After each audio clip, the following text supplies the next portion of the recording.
जय श्री राम दोस्तों चाहे तो आप इस इंट्रो को 1.5 से 2 मिनट के लिए स्किप कर सकते हैं। मैं चाहूँगा कि आप मेरी बातें ज़रूर सुने। गुरु रंजन जी के द्वारा श्री राम कथा और भगवत कथा, शिव कथा और भरत चरित्र के बारे में गुरु रंजन जी के श्री मुख से यह कथा सुनिए। और इस कथा में श्री रामचंद्र जी के बारे में, शिव जी के बारे में रोचक और अद्भुत कहानी का इस कथा में वर्णन किया है। पंडाल में बैठे सभी राम भक्तों के कथा सुनकर आंखों में पानी बहने लगा। और मैं गारंटी से कहता हूं कि दोस्तों, जब आप इस कथा को पूरे मन लगाकर सुनोगे कि आपकी आंखें भी सुनकर नम हो जाएगी। दोस्तों, वैसे तो हमारा देश ऋषि मुनियों का देश है। यहाँ पर देश के किसी न किसी कोने में हर समय राम कथा, भगवत कथा और रामायण कथा का वर्णन और चर्चा होती रहती है। दोस्तों, मैं चाहूँगा कि आप श्री रंजन जी के मुख से इस कथा को सुनिए और उनके मुख से सुनने के बाद आपको लगेगा कि जैसे कि उनकी मुख से, श्री मुख से फूलों की बारिश हो रही है। दोस्तों, रंजन जी महाराज हमारे देश के एक अनेक साधु संतों में से जो कथावाचक है, उनमें से उच्च श्रेणी के कथावाचक हैं। जब भी आप उनकी कथा उनके श्रीमुख से सुनेंगे तो वो तरह तरह के आपको उदाहरण दे के समझाएंगे और आप उनकी बातें सुनकर सब कुछ राममय और भक्तिमय में खो जाएंगे। दोस्तों आइए हम स्टार्ट करते हैं राम जी की कथा और आनंद लीजिए दोस्तों इस कथा का। धन्यवाद दोस्तों। अनंत कोटि ब्रह्मांड नायक, अकारण करुणा वरुणालय परात्पर ब्रह्म भगवान श्री राघव जी को प्रणाम। भूत भावन भगवान शिव जी श्री हनुमान जी के चरणों में साष्टांग दंडवत। पूज्यपाद गोस्वामी तुलसीदास जी महाराज के चरणों में बारंबार वंदन। देवरी राज प्रखंड के इस सुखरी ग्राम के पावन धराधाम पर समस्त क्षेत्रवासियों के अथक प्रयास स्वरूप इस 9 दिवसीय श्री राम कथा के हम और आप आज देखते देखते विश्राम सत्र तक पहुंच गए।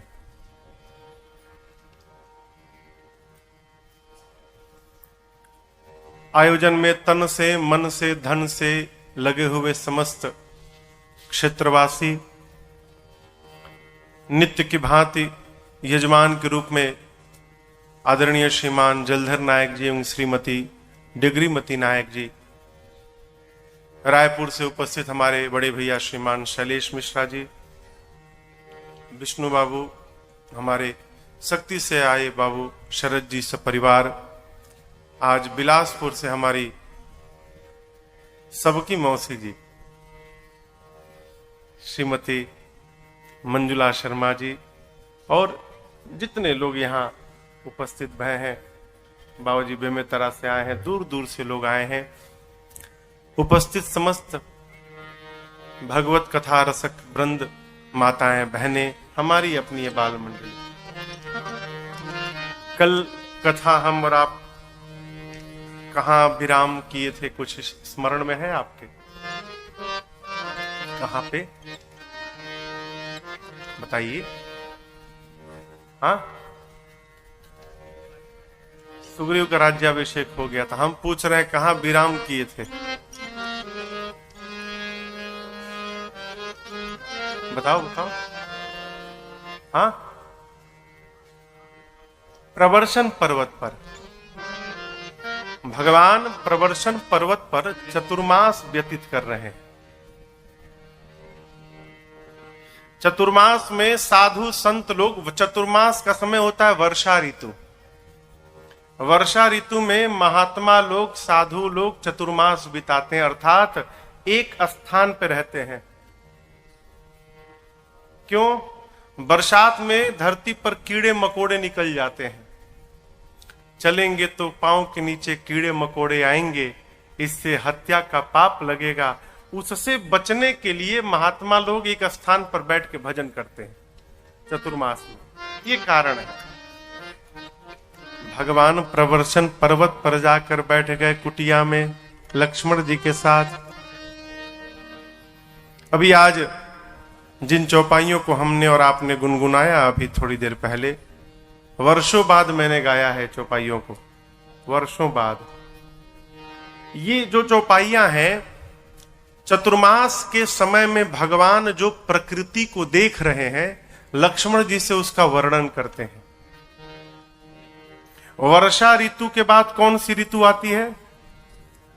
शरद ऋतु। वर्षा ऋतु बीत गई है, वर्षा विगत शरद ऋतु आई, लक्ष्मण देखहु परम सुहाई। हे लक्ष्मण, वर्षा ऋतु चली गई, अब शरद ऋतु का आगमन हो गया। शरद ऋतु में आकाश का स्वरूप कैसा रहता है? बिनु घन निरमल सोह आकाश,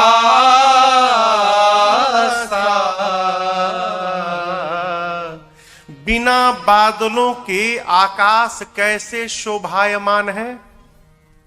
जिस प्रकार हरिजन इव परिहरि सब आसा, जिस प्रकार भगवान का भक्त संसार के समस्त आशाओं का त्याग करके और भगवान के भरोसे हो जाता है तो निर्मल हो जाता है, उसी प्रकार आकाश समस्त बादलों से रहित होकर और आज स्वच्छ निर्मल बना हुआ है। शरद ऋतु में कहीं कहीं वर्षा होती है, थोड़ी थोड़ी। कहते हैं कहूं कहूं वृष्टि शारदी थोड़ी थोड़ी वर्षा कहीं कहीं हो रही है। यहां हो रही है, होती है तो जहां निवास है वहां नहीं होगा। हमने ऐसा भी देखा है कि हम यहां खड़े हैं तो सूखे में हैं और पंडाल के बाहर लोग बारिश में भीग रहे हैं, ऐसा भी देखा है। कहीं कहीं थोड़ी थोड़ी वर्षा हो रही है। कैसे? जैसे लक्ष्मण को एक पाव भगति जिमि मोरी। जिस प्रकार हजारों की भीड़ में किसी किसी के पास मेरी भक्ति जाती है, उसी प्रकार पूरे संसार में कहीं कहीं वर्षा हो रही है। और इस वर्षा प्रवर्षण पर्वत के सभी चौपाइयों में जो सबसे मेरे हृदय के निकट की चौपाई है, आप कभी समय मिले तो इसको पढ़िएगा। इतनी अद्भुत अद्भुत बातें इसमें लिखी हैं, गोस्वामी जी ने इसमें रचा है, आप कल्पना नहीं कर सकते। वर्षा के बाद जो तालाब सूखे रहते हैं ना, वो लबालब जल से भर जाते हैं। अब भरने के बाद उनमें मछलियां आ जाती हैं। तो राम जी कहते हैं, भाई उन मछलियों को देखो, सुखी मीन जे नीर अगाधा। लक्ष्मण, उस अगाध जल में मछलियां उसी प्रकार सुखी हैं। कैसे? जिमी हरि शरण न एकौ बाधा। जिस प्रकार भगवान की शरण में जाने के बाद समस्त बाधाएं समाप्त हो जाती हैं। बाधाएं आती ही तभी है माई बाप, जब हम भगवान की शरण में नहीं होते। शरण में जाने के बाद बाधाएं समाप्त हैं। अब इसका अर्थ लोग गलत लगा लेते हैं कि भगवान की शरण में जाएंगे तो कोई बाधा नहीं आएगी। नहीं, बाधा तो आएगी, लेकिन उस बाधा का पता ही नहीं चलेगा। है? अच्छा ये बताओ, सुख और दुख किसको होता है? शरीर को होता है कि मन को होता है? हाँ,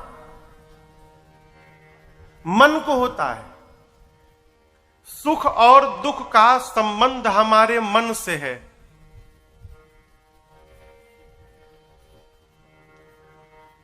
राधा जी कहती हैं उद्धव जी से, अरे उद्धो मन ना भयो 10-20, उद्धो मन ना भयो 10-20। हे उद्धव, मेरे पास 10-20 मन नहीं है, एक मन रहा सो गया श्याम संग। एक ही था, एक मन रहा सो गया श्याम संग, अब को अवराधे ईस, उद्धो मन ना भयो 10-20। एक ही मन था जो कन्हैया लेकर चला गया, अब दूसरे भगवान को पूजने के लिए दूसरा मन कहां से लावे। आपका मन जब भगवत शरणागति में चला जाएगा, मन जब भगवान में लग जाएगा, तो किस मन को सुख दुख होगा। जो मन था वो तो भगवान ले गए, अब आपके पास बचा ही कहां मन की आपको बाधा का अनुभव होगा और सुख दुख होगा। इसलिए भगवत शरणागति में जाने के बाद बाधाएं तो आती हैं, लेकिन हमको उन बाधाओं का आभास नहीं होता। मन सदैव एक रस में बना रहता है। जिस प्रकार अगाध जल में जाने के बाद मछली प्रसन्न हो जाती है, उसी प्रकार भगवत शरणागति के बाद जीव प्रसन्न हो जाता है। और जब तक बाधा का अनुभव है, इसका मतलब हमारी शरणागति अभी भई नहीं है, तभी अनुभव हो रहा है? भगवान, हमारा एक बहुत पुराना पद है, लगभग 4-5 सालों से हम लोग नहीं गाए। भगवन सुना गया है संसार की जुबानी, भगवन सुना गया है संसार की जुबानी।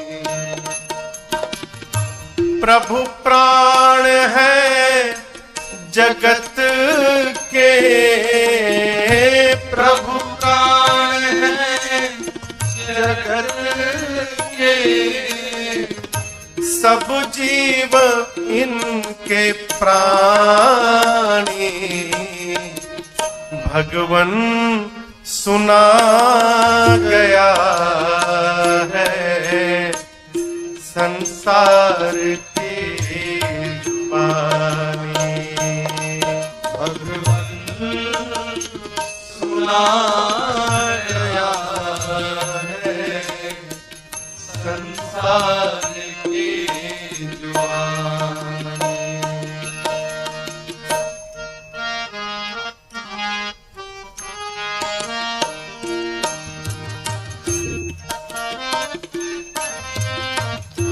कहां नहीं है भगवान?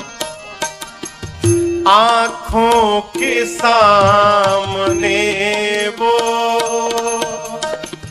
छाया प्रकाश बनकर, आंखों के सामने वो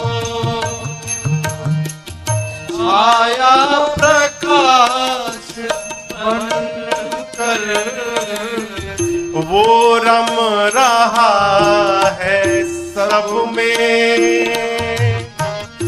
जीवन की आस बनकर, वो रम रहा है सब में जीवन की आस बनकर।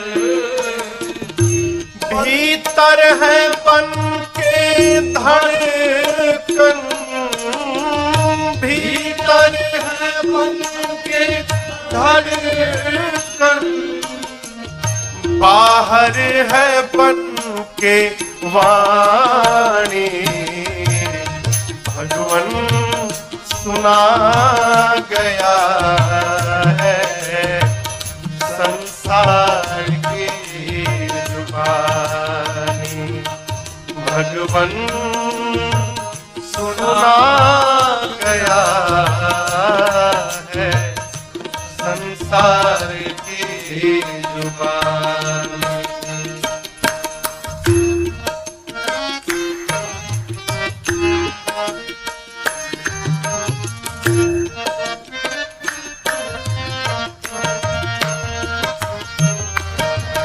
है श्याम सलोना, ऊपर देखो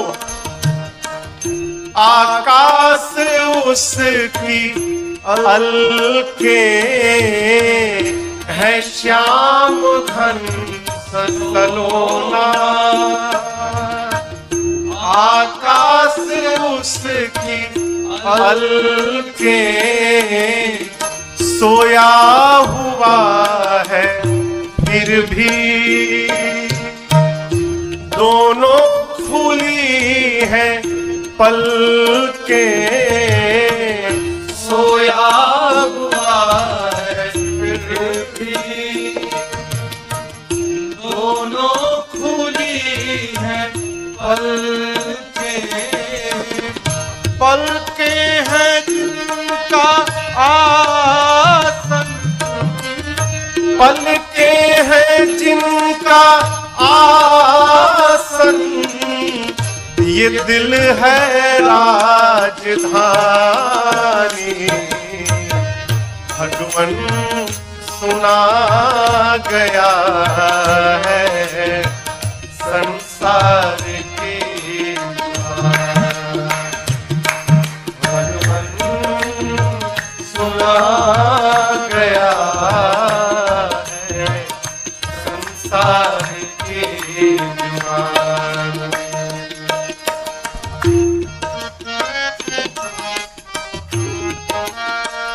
राम में कितने अक्षर?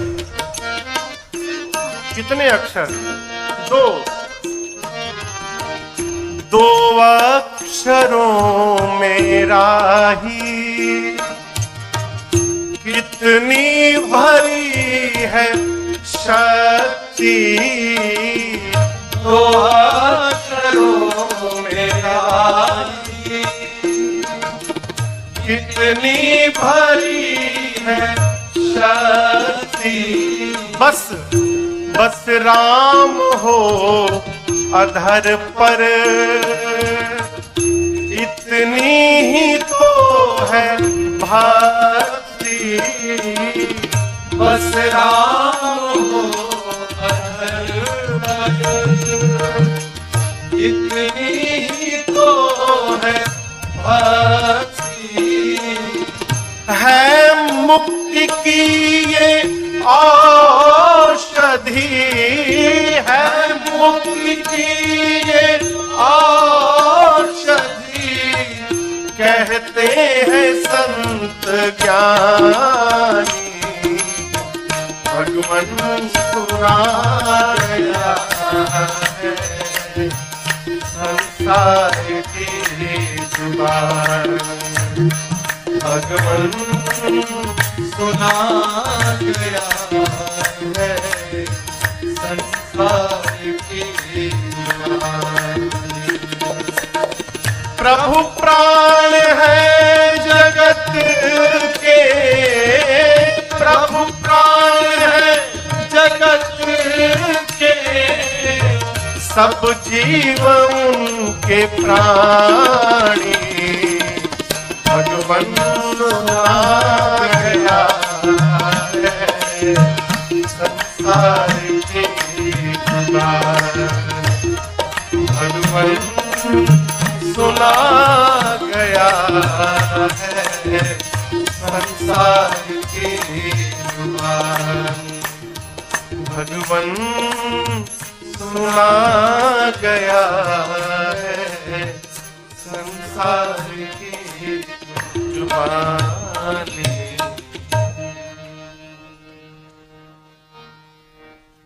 प्रभु प्राण है जगत के और सब जीव उनके प्राणी। भगवन सुना गया है संसार की जुबान। भगवान सब में रमण करते हैं। शरण में जाने पर जीवन की समस्त बाधाएं समाप्त हो जाएंगी। चतुर्मास बीता। लोग सोचते हैं महाराज जीवन में दुख क्यों आता है? बहुत जरूरी है। चारों तरफ से सब अनुकूल हो गया, फिर भगवान की याद आने वाली नहीं है।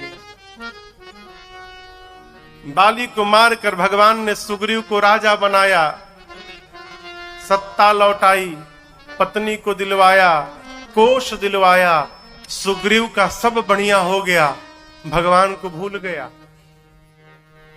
जिस भगवान के कारण राजा बना, सब कुछ प्राप्त भया, उसी भगवान को भूल गया। चतुर्मास बीत गया, सुग्रीव भगवान को देखने तक नहीं गया एक बार। आप कल्पना करिए, आप यहां बैठे हैं सुखरी में और आपके गुरुजी देवरूम में बैठे हैं। चतुर्मास बीत गया, क्या आप एक दिन गुरुजी से मिलने नहीं जाएंगे? कहिए, जाएंगे ना? अरे रोज नहीं जाएंगे, हफ्ते में एक दिन तो जाएंगे, संडे संडे तो जाएंगे। पूरा चतुर्मास बीत गया, सुग्रीव देखने तक नहीं गया भगवान को। राम जी को आया क्रोध, निकाले बाण, मार दूंगा सुग्रीव को मैं। जिस बाण से बाली को मारा था उसी बाण से कल मारूंगा। लक्ष्मण जी बोले कल क्यों मारेंगे? एक काम करिए, आप रुकिए, मैं जाता हूं, मार के आता हूं उसको। भगवान कल पे टाल रहे हैं। क्यों? मारपीट जितना हो सके कल पे ही टाल देना चाहिए। किसी से झगड़ा करना हो, मारा मारी करना हो तो उसको तुरंत ना किया जाए, कल पे, कल मारूंगा, तैयार है ना? क्यों? हो सकता है कल आते आते मति पलट जाए, लड़ाई न करना पड़े। भगवान बोले कल मारूंगा। ते ही सर हताओ मूढ़ कहा काली, मूढ़ कहा काली, काली मने कल, मूढ़ कहा काली, उस मूढ़ को कल मारूंगा मैं। लक्ष्मण जी बोले कल नहीं, आज मैं जाता हूं। भगवान बोले इधर सुनो, मारना मत। क्यों? क्योंकि तात सखा सुग्रीव। लक्ष्मण, सुग्रीव मेरा मित्र है। और देखिए, संबंध बनाने के पहले विचार करना चाहिए, अच्छा आदमी है कि बुरा आदमी है। एक बार जब संबंध बन गया ना, तो फिर जीवन भर उस संबंध का निर्वाह करना चाहिए, फिर विचार नहीं करना चाहिए। भगवान बोले मेरा मित्र है, सखा है, जाओ केवल उसको डरा धमका के पकड़ के लाओ। लक्ष्मण जी गए, सुग्रीव को पकड़ के लाए। पहले ही माफी मांगने लगा। अब जब पहले ही रोने लगा तो भगवान क्या बोले उसको? क्षमा कर दिए। बोले सुनो, चलो अब वो उपाय करो जिससे सीता जी की सूचना प्राप्त हो। सुग्रीव जी महाराज कपियों को बुला के चारों तरफ भेजे हैं, कहीं जाकर सीता जी का पता लगाओ, लेकिन याद रहे 1 महीने में पता लगाकर वापस आना है, खाली हाथ नहीं आना है। जो खाली हाथ वापस आएगा वो मेरे हाथों से मार दिया जाएगा। किसी भी कर्तव्य में, किसी भी कार्य में कोई ना कोई भय होना अति आवश्यक है। जब तक दंड विधान नहीं होगा तब तक कोई भी कार्य व्यवस्थित होने वाला नहीं है। और भारत में इसी की कमी है, यहां कोई दंड विधान है ही नहीं। है तो लगेगा ही नहीं। लगेगा कब? जब आदमी बुढ़ा के मर जाएगा तब। आप विदेशों में जाएंगे, इतने दंड हैं, आर्थिक दंड, इतने आर्थिक दंड है कि लोग वहां कोई अपराध करते ही नहीं। आर्थिक दंड है। आपके घर के सामने कचरा रहेगा, फाइन है। आपके घर के घास अधिक ज्यादा बड़ा हो गया, उस पर फाइन है। आपकी गाड़ी गंदी है, उस पर फाइन है। सब पर दंड है। आर्थिक दंड देखकर आदमी ठीक बना रहता है, लेकिन भारत में कोई दंड नहीं है। यहां जो आएगा उसको दंड है। लोग उल्टे मारने लगते हैं। सुग्रीव जी ने दंड निर्धारित किया कि जो बिना पता लगाए आएगा वो मेरे हाथों मार दिया जाएगा। कपी लोग गए।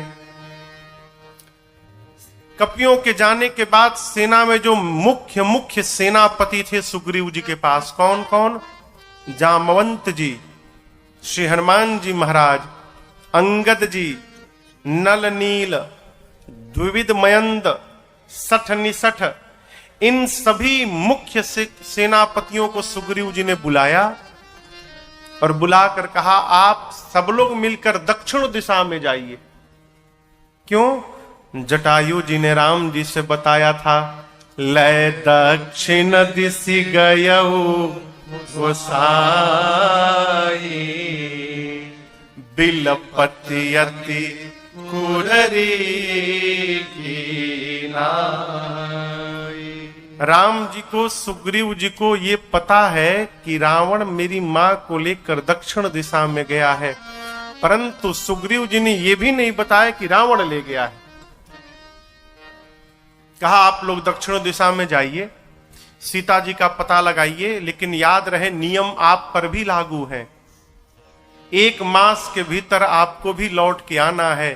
खाली हाथ नहीं, सीता जी का पता लगा कर आना है। खाली हाथ जो आएगा वो मेरे हाथों मार दिया जाएगा। जैसे सुग्रीव जी ने मुख्य सेनापतियों को बोला, भगवान बैठे, सब लोग दूर से भगवान को प्रणाम कर करके जाने लगे। और सबसे बाद में पाछे पवना तनय सिरुनाभा,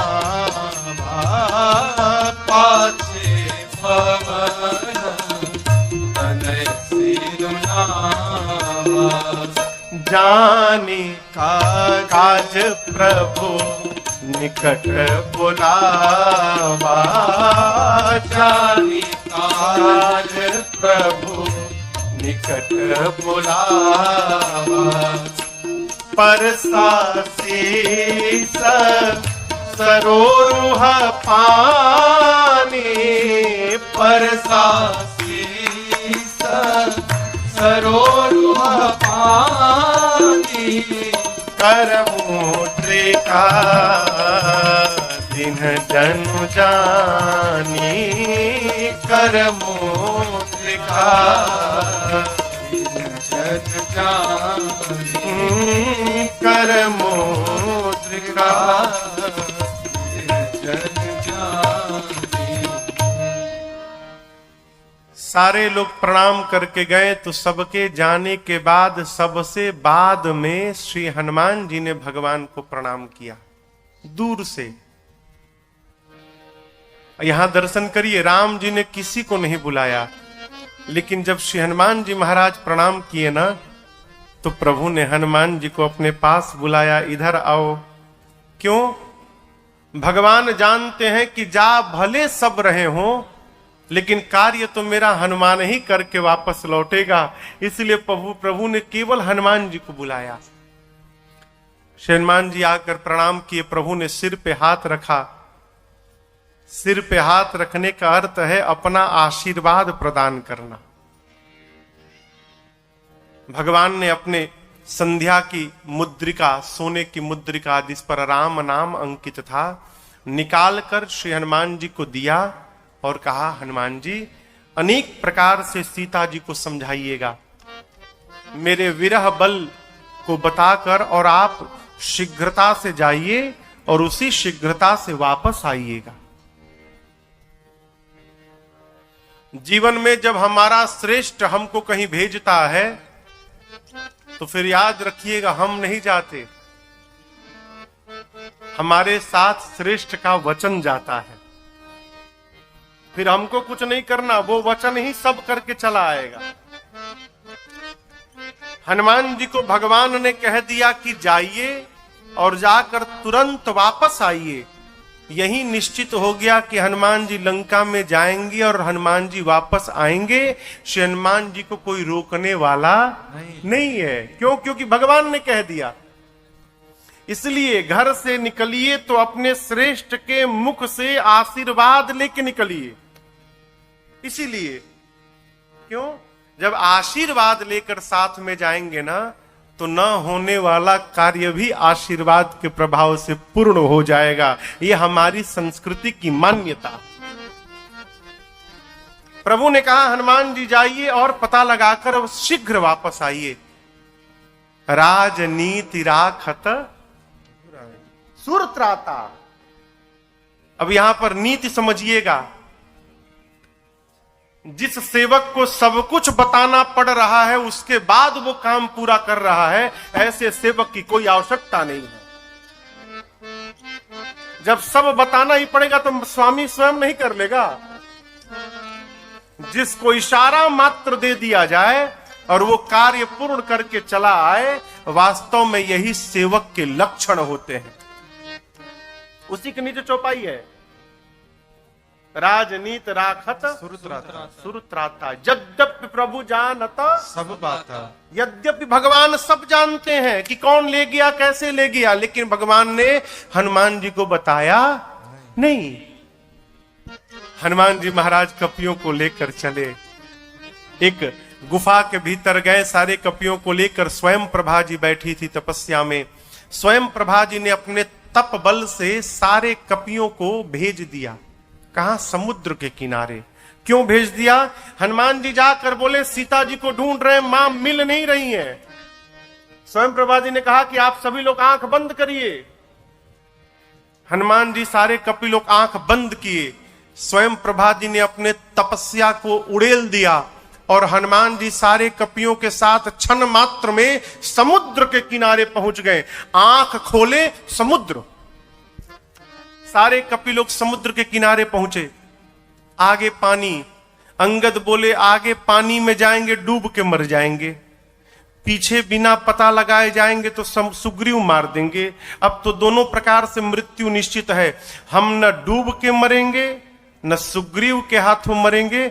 हम लोग इसी समुद्र के किनारे बालू पर बैठे बैठे प्राण का त्याग कर देंगे। सारे कपि लोग बैठ गए। जामवंत जी लगे समझाने, भगवान है राम जी, जीव नहीं है हनुमान जी, अंगद जी।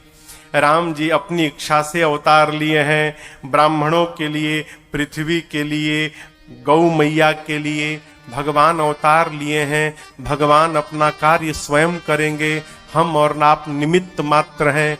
इस प्रकार निराश नहीं होते, अवश्य मार्ग मिलेगा। अभी समझा ही रहे थे तब तक ऊपर एक संपाति जी बैठे थे, गिद्ध। इनका नाम था संपाति। ये जटायु जी के भाई हैं। बेचारे के दोनों पंख जल गए हैं। पंख नहीं है तो उड़ नहीं पाते हैं, उड़ नहीं पाते हैं तो कहीं जा नहीं पाते हैं। एक ही स्थान पर बैठे बैठे भूख से बेहाल हो गए थे। तब तक नीचे देखा इतने सारे बानर।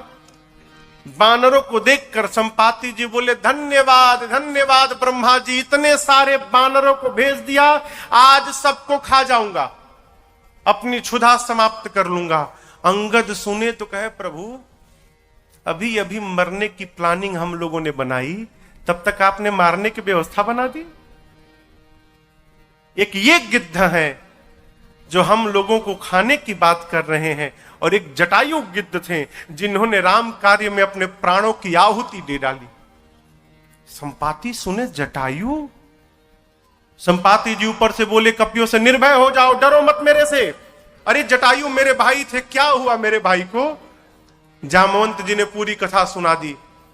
कपियों के साथ संपाति समुद्र के किनारे गए। समुद्र जल से अपने भाई को तर्पण किया है संपाति ने, और कहने लगे कपि हम और जटायु दोनों भाई प्रीति रही कछु बरन न जाई। बड़ा प्रेम था दोनों भाइयों में। एक बार हम दोनों भाई सूर्य पर धावा बोल दिए, बढ़ने लगे सूर्य की ओर। तेज किरणों से जब पंख जलने लगा तो जटायु तो नीचे आ गए, लेकिन मैं मारे अभिमान के और निकट चला गया। मेरे दोनों पंख जल गए, मैं धरती पर गिर गया। तब एक चंद्रमा नाम के मुनि आए और उन्होंने मुझसे कहा कि त्रेता में जब ब्रह्म मनुष्य शरीर धारण करेंगे और निशाचरों का स्वामी जब उनकी पत्नी का हरण कर लेगा, तो ब्रह्म के दूत उनकी पत्नी को खोजते हुए आपसे मिलेंगे। आप उनको बता देना कि लंका में अशोक वाटिका के नीचे सीता जी हैं। उन दूतों को सीता जी का पता बता देना, और संपाति उन दूतों के दर्शन से आपके शरीर में नवीन पंख आ जाएंगे। इतना संपाति जी ने कहा कि उनके शरीर में नवीन पंख आ गए और पंख फुला के लगे नाचने। संपाति जी वहीं पर पता बता दिया था। लंका में समुद्र के भीतर 100 योजन दूर त्रिकूट पर्वत पर लंका नगरी है, जहां अशोक वाटिका में अशोक वृक्ष के नीचे सीता जी बैठी हैं। पता बता दिया। कपि प्रसन्न हो गए, कहें और सहायता कर दीजिए कुछ। बोले और नहीं करूंगा। क्यों? बूढ़ भयं न करते कछुक सहाय तुम्हार। संपाति जी कहते हैं बूढ़ा हो गया हूं, नहीं तो आपकी सहायता अवश्य करता। हाँ, एक काम कर सकता हूं। आप में से कौन वहां जाएगा ये बता सकता हूं। जामुन जी बोले कौन जाएगा हम में से? संपाति जी बोले एक छलांग लगाकर, छलांग समझते हैं ना, एक छलांग लगाकर जो 100 योजन की दूरी तय करने की शक्ति रखता है। एक योजन में 12 किलोमीटर होते हैं, तो 100 योजन में कितना भया? 1200 किलोमीटर। संपाति जी बोले यहां छलांग लगावे तो 1200 किलोमीटर बाद उतरे। इतनी लंबी छलांग लगाने की जो शक्ति रखता है, और केवल छलांग लगाने से नहीं होगा, उसको बुद्धिमान भी होना पड़ेगा। जो नाघई सत जो जन सागर करई सुराम काज मति आगर। उसे मति आगर यानी बुद्धिमान भी होना पड़ेगा। इतना सुनते कपियों का चेहरा उतर गया। अरे बाप, 1200 किलोमीटर कौन लगाएगा इतनी लंबी छलांग? संपाति जी बोले क्या बात करते हो? आप जिस भगवान के दूत हैं, उस भगवान के नाम को लेकर जीव संसार को पार कर जाता है। यह तो छोटा सा सागर है। आपके दर्शन से मेरे नवीन पंख आ गए। आप विश्वास में रहिए, आप में से ही कोई कार्य पूर्ण अवश्य करेगा। संपाति जी बोल के चले गए। संपाति जी के जानने के बाद कपि लोग आपस में चर्चा करने लगे कौन जाएगा। एक कपि ने कहा कि मैं जामवंत जी 20 योजन की छलांग लगा सकता हूं। दूसरे ने कहा तुम 20, हम तो 40 जा सकते हैं। एक ने कहा जामवंत जी मैं प्रयास करूंगा, 50 योजन चला जाऊंगा। जामवंत जी देखिए तो धीरे धीरे बढ़ने लगे सब, 20 से 40, 40 से 50। बोले बहुत सुंदर, 50 के भी आगे जाने वाला कोई वीर यहां बैठा है। एक ने कहा मैं 70 योजन जाऊंगा। बोले बस बहुत सुंदर, 70 के आगे कोई वीर बढ़ जाए। एक कपि ने कहा मैं 90 योजन जाऊंगा। बोले बस पहुंचने वाले हो, 90 के आगे कोई। अब जामुन जी लगे ललकारने 91, 92, कौन बढ़ेगा? कोई सांसें न ले। जो कपि बोला था 90 जाऊंगा, वो बार बार कूदे, जाऊं मैं 90। बोले कहां जाओगे? 90 नहीं 99 जाओगे, डूब के मर जाओगे। 100 योजन जाना है। क्या कह रहे थे तुम लोग? युवान हो, लज्जा नहीं आती अपने आप को युवा कहने में? मैं बूढ़ा हो गया, शरीर में पहले के समान मेरे बल नहीं रहा। मैं अपनी बात बताऊं, जब युवा अवस्था में था भगवान बलि को बांधने के लिए त्रिविक्रम रूप धारण किए, उस स्वरूप की मैंने 2 घड़ी में 7 परिक्रमा लगाई थी। मैंने युवावस्था थी मेरी, शरीर में बल नहीं है, मैं बूढ़ा हो गया हूं, नहीं तो मैं बताता 100 योजन कैसे जाया जाता है। जब जवानी को ललकारा ना, अंगद कहे जाऊं मैं पारा, परंतु जिय संशय कछु फिरती बार। अंगद जी बोले, जामवंत जी मैं जा तो सकता हूं, लेकिन रिटर्न होने में थोड़ा संशय है। वापसी की गारंटी नहीं देता हूं कि वापस आ पाऊंगा कि नहीं आ पाऊंगा। अब आप बताओ, जो जा सकता है वो वापस नहीं आ सकता है, लेकिन इनको क्यों संशय है? यहां प्रदर्शन करिए। अंगद जी बोले कि मैं जाऊंगा। जहां मैं जाता है ना, वहां भगवान नहीं जाते हैं, वहां भगवान की कृपा नहीं जाती है, वहां केवल अभिमान जाता है। अंगद कहे वो जाऊं मैं पार, जहां मैं आ गया वहां भगवान कैसे आएंगे हो? हनुमान जी महाराज कभी नहीं बोले कि मैं जाऊंगा। जाने के पहले भगवान के नाम का स्मरण करते हैं, केवल बोलते नहीं कि मैं जा रहा हूं।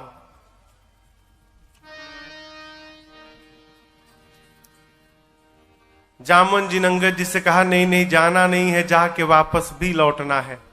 यदि आप जाके वापस नहीं आ पाएंगे तो आप नहीं जाएंगे। सारे कपि अपना अपना बल बता गए, लेकिन हनुमान जी महाराज मौन बैठे रहे। जामुन जी हनुमान जी से बोले, आप भी कुछ बोलेंगे कि मौन धारे रहेंगे? अरे कहि रीछ पति सुनु हनुमाना, पति सुनु हनुमाना, का चुप साधि रहे बलवाना, चुप साधि रहे बलवाना। आप पवन तनय बल पवन समाना, बल पवन समाना, बुद्धि विवेक विज्ञान निधाना। विवेक विज्ञान, कहिए आप, कवन सुकाज कठिन जग माही, सुखाज कठिन जग माही। जो नहीं होई तात तुम पाही, जो नहीं होई तात तुम पाही। जामवंत जी बोले, हे हनुमान जी आप क्यों चुप हैं? बोलिए। पवन के पुत्र हैं आप, पवन के समान ही आपके शरीर में बल है और आपका वेग है। संसार में ऐसा कोई भी कार्य नहीं है जो आपके लिए संभव हो। आप कुछ भी कर सकते हैं। आप जाएंगे ना? हनुमान जी महाराज, राम सिया राम सिया राम जय जय राम, सिया राम सिया राम जय जय राम, राम सिया राम सिया राम जय जय राम, सिया राम सिया राम जय जय राम। जामन जी बोले, कीर्तन मत करिए। यहाँ कीर्तन करने के लिए आप नहीं आए हैं। किस लिए आए हैं? राम काज लगी तब अवतारा, सुनत ही भयउ पर्वतारा। राम काज लगी तब अवतारा, सुनत ही भयउ पर्वतारा। जामवंत जी ने कहा, हे हनुमान जी आपका अवतार केवल और केवल राम कार्य के लिए भया है। उसी राम कार्य के लिए आपका स्मरण किया जा रहा है। आप जाएंगे ना उस पार? हनुमान जी महाराज सुने कि राम कार्य के लिए मेरा अवतार भया है। सुनने की देरी थी मात्र, सुनत ही भयउ पर्वतारा। हनुमान जी महाराज विराट रूप धारण कर लिए, मानो स्वर्ण की अट्टालिका खड़ी हो गई। विराट रूप धारण करके सिंह की आवाज में दहाड़ मारकर हनुमान जी बोलने लगे, जामवंत जी आपने कहा कोई समुद्र पार नहीं कर पाया, मैं खेल खेल में लांघ जाऊंगा, पार कर जाऊंगा। सिंह नाद करी बारहि बारा, सिंह नाद करी बारहि, कहिए लील लही नाघौ जल निधि खारा, ले लही नाघौ जल जाऊंगा मैं सहित सहाय राम नहीं मारी, सहित सहाय राम नहीं मारी, आनौ इहा त्रिकूट पारी, आनौ इहा त्रिकूट पारी, जामवंत मैं पूछौ तोहि, जामवंत मैं पूछौ तोहि, उचित सिखावन दीजौ मोहि, उचित सिखावन दीजौ मोहि। श्रीमान जी रूप धारण कर लिए, कनक बरन तन तेज विराजा, मानहु अपर गिरिन कर राजा। हनुमान जी बोले खेल खेल में पार कर जाऊंगा, कहिए आज ही जाऊंगा, रावण को पकड़ के मसल के मार दूंगा, कहिए रावण को पूरी सेना के साथ रगड़ के मार के समाप्त कर दूंगा, नहीं तो कहिए पूरी की पूरी लंका त्रिकूट पर्वत को हाथों से उठाकर आपके सामने लाके रख दूंगा। क्या करूं, केवल रावण को मार के आऊं, कहिए तो रावण को पूरी सेना के साथ समाप्त करके चलाऊंगा, नहीं तो कहिए सीता जी क्या होती हैं, रावण को उसकी लंका के साथ उठाकर लाकर यहां पे रख दूंगा। इनमें से क्या करके लौटूं मैं, बताइए, अभी करके आऊंगा। जामवन जी बोले पहले नीचे आइए, नीचे आइए, पहले बराबरी में आइए, न रावण को मारिएगा, न सेना को मारिएगा, न लंका को लाइएगा, ना केवल इतना करहु तात तुम जाए, इतना करहु तात तुम जाए, सीतहि देखि कहु सुधि आए, सीतहि देखि कहु सुधि आए, सीतहि देखि कहु सुधि आए। श्री हनुमान जी से जामुन जी ने कहा न रावण को मारिएगा, न सेना को मारिएगा, न लंका को लाइएगा, ना आप केवल जाइएगा, सीता जी को देखिएगा और चुपचाप वापस लौटकर सीता जी की सूचना राम जी को दीजिएगा, बस। बोले इतना दूर जाऊंगा, रावणवा को 2-3 फाइट मारूंगा नहीं, फिर जाने का मतलब क्या हुआ। जामुन जी बोले नहीं नहीं, ये रावण को मारने का काम हम लोगों का नहीं है। तब निज भुज बल ये राजीव नैना।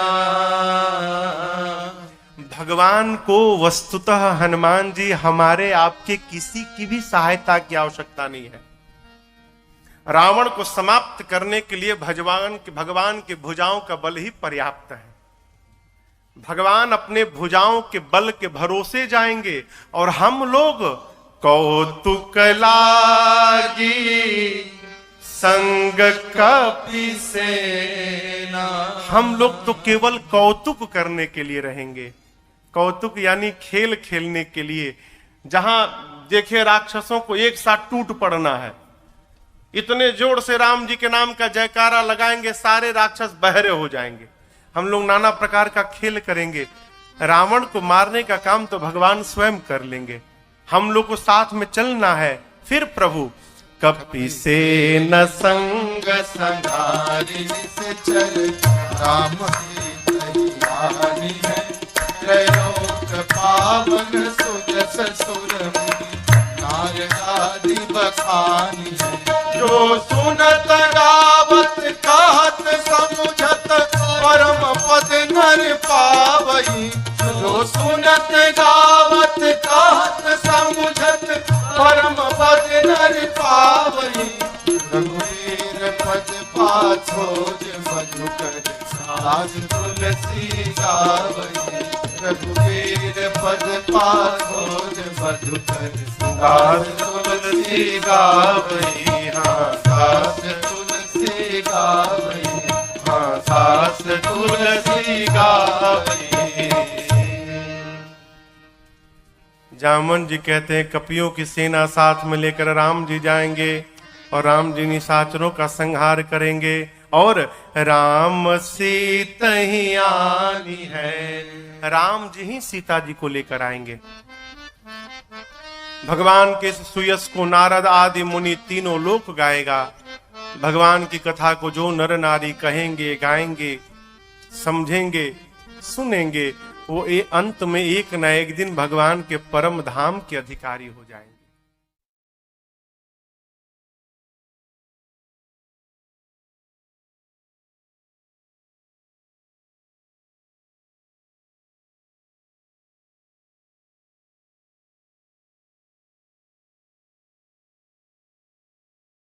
दोस्तों, रंजन जी महाराज के द्वारा यह प्रसंग आपने सुना, आपको कैसा लगा हमें कमेंट बॉक्स में ज़रूर बताएं दोस्तों।